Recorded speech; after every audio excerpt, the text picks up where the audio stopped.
Միությունը լիազորված է հայրենակցական միությունների կողմից, որոնց անունով էլ վերջերս նամակ է ուղարկվել Հայաստանի Հանրապետության նախագահին, ուր կոչ է արվում հետամուտ լինել Սեբրի դաշնագրի պայմաններին։ Սակայն Հայաստանի ներկայիս քաղաքական իրավիճակը բավական անբարենպաստ է։ Արդեն ինքնին այսօր կնճռոտ է Վիլսոնյան սահմանակիցը, այսինքն դժվար է մեզ համար պահանջելու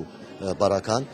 եթե քավրան ավելի քիչ մնալ Հայաստանի կողմեն, կառավարության կողմեն ստորագրված մեկ հատված, որ գսե արաքսքետն է մեր սահմանը Թուրքիոյի հետ շատ ավելի դժվարանա, սակայն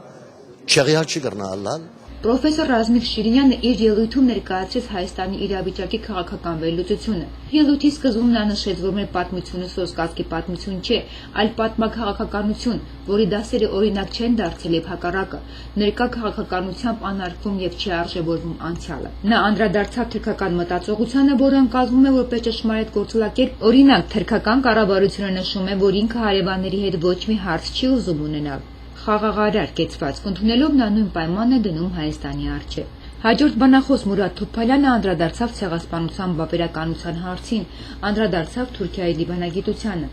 Իր վրա վերցնելով տարածաշրջանի խաղաղարարի դիրքը, Թուրքիան ներկայանում է իրատես եւ ստանձնում կազմակերպչի դերը։ Մուրադ Թոփալյանը նշեց, որ գերխնդիրը ցեղասպանության ճանաչման բանաձևը չէ, դա միայն դիվանագիտական ճանապարհ է նպատակներին հասնելու համար։ Անիթ Հաթևոսյան, Վարդան Իսմայելյան, Հորիզոն հեռուստաընկերություն, հատուկ երկիրն այսօրի համար։